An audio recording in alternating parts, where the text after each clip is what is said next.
অনেকে কিন্তু জানে না আমি প্রবাসে থাকি। কিন্তু প্রবাসী কোন দেশে থাকি বা আমার প্রবাস জীবনে কতদিন হলো, আমি কি কাজ করি, আমার আশেপাশে কি আছে, এটা কিন্তু কেউ জানে না। তো আজকে আমি এটা সবাইকে বলবো। তো হ্যালো সবাইকে, আমার এই নতুন ভিডিওতে সবাইকে স্বাগত। তো সবাই কেমন আছেন? আশা করি ভালো আছেন। ভালো আছেন এর জন্যই তো আমাকে দেখছেন, তাই না? আমি কুয়েতে থাকি আর এখানে আমার প্রায় ৪ বছর হয়ে গেছে। আমি এখনো ছুটিতে বাড়িতে যাইনি। জানি না কবে ফেরা হবে। তবে দেশে যাওয়ার অনেক ইচ্ছা। তবে কি করে যাব? কাঁধে তো অনেক দায়িত্ব, তাই না? সেজন্য আর যাওয়া হয় না। তবে অনেক ইচ্ছা দেশে যাওয়ার, দেখা যাক কি হয়। আর আমি এখানে কি কাজ করি তো আমার পিছনে তো দেখতেই পাচ্ছেন, এই যে এখানেই আমি কাজ করি। তো আমি আপনাদেরকে দেখানোর চেষ্টা করছি যে আমার আশেপাশে কি আছে বা আমি কোথায় কাজ করি। আমি একটা এরিয়ার ভিতরে কাজ করি। আমাকে কাজের জন্য বাইরে কোথাও যেতে হয় না। আমার যে একটা এরিয়া আছে, একটা বাউন্ডারির ভিতরে, এখানেই আমি কাজ করি। সকাল, বিকাল, সন্ধ্যা সবসময় এখানেই আমার কাজ। তো আপনাদেরকে একটু দেখানোর আমি চেষ্টা করছি। আমার পিছনে একটা ঘর আছে, দেখতে পাচ্ছেন। তো ঘরটা দেখে কি মনে হচ্ছে? এটা আমাদের দেশের ঘরের মতো না। দেখে মনে হচ্ছে যে এটা অন্য একটা দেশের ঘর। তো এর ঘরের ভেতরটা বাহিরটা এরকম হলেও ভেতরটা কিন্তু অনেক সুন্দর আছে ঘরের।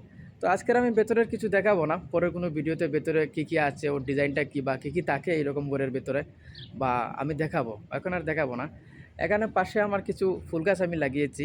পিছনে আমার রুম আছে, রুমের সাথে আমার রান্নাঘর আছে, দুটো একসাথে আছে। এখানে থাকি, এখানে তো এখানে তো আপনারা আগেই দেখছেন আমার পিছনে দুটো খেজুর গাছ আছে। এই যে এটাতে আসেনি, তবে এটাতে খেজুর এসেছে। গাছগুলো কিন্তু অনেক ছোটো।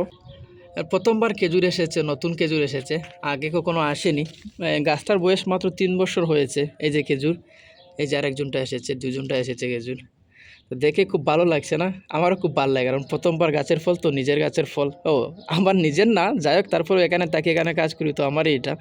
তো দেখেন, এটা কাঁচা, এখনো পাকেনি, তবে কিছুদিন পর এটা পেকে যাবে আশা করি। তো এটা দেখে কি ভাবছেন যে এখানে আমার কাজ সীমিত? না, এর বাইরে আরও অনেক কাজ আছে। ওইদিকে যে পিছনটা দেখতে পাচ্ছেন না, ওইদিকে আরেকটা বাউন্ডারি আছে অনেক বড়। ওখানে আমার অনেক কাজ আছে, ওখানে অনেক পশু আছে, অনেক পাখি আছে। তো ওইখানে আমার কাজ করতে হয়। এখানে আমার কাজ সীমিত না, এটা হচ্ছে ভিতরের একটা ছোটো এরিয়া। এই যে আমার পিছনে দেখছেন, একটা আমার ভিতরের একটা ছোটো এরিয়া। এখানে অল্প সংখ্যক কাজ আছে, তেমন একটা কাজ নেই। দুটো খেজুর গাছ, কয়েকটা ফুল গাছ, আর এই যে এখানে তো গেটের সাথে কিছু গাছ লাগানো আছে, বাচ্চা এগুলাই। কিন্তু আমার মেইন যেটা কাজ হচ্ছে, আমি যেটা সবসময় করে থাকি, ওটা হচ্ছে আমার ওই পিছনের দিকে। ওইদিকে পিছনে আমার আরেকটা আছে, ওইখানে অনেক পশু আছে।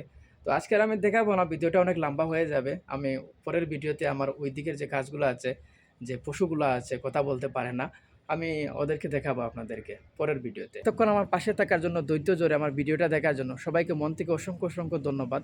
আমার ভিডিওটা যদি আপনাদের একটুও ভালো লাগে তাহলে আমার চ্যানেলটা সাবস্ক্রাইব করে দেবেন। আমি একদম নতুন, আমি ভিডিও তেমন একটা ভালো বানাতেও পারি না। আমি ক্যামেরাটাও ধরতে আমার অনেকটা ভয় ভয় লাগে, তারপরেও আমি চেষ্টা করছি। জানি অনেকেরও হয়তো আমার ভিডিওটা ভালো লাগবে না, বা কিছু কিছু মানুষের হয়তো ভালো লাগবে। তো যদি ভালো লাগে তো আমার চ্যানেলটা সাবস্ক্রাইব করে দেবেন, পাশে থাকবেন। সবাই ভালো থাকবেন, সুস্থ থাকবেন। ভিডিওটা এতটুকু। Tata, bye bye.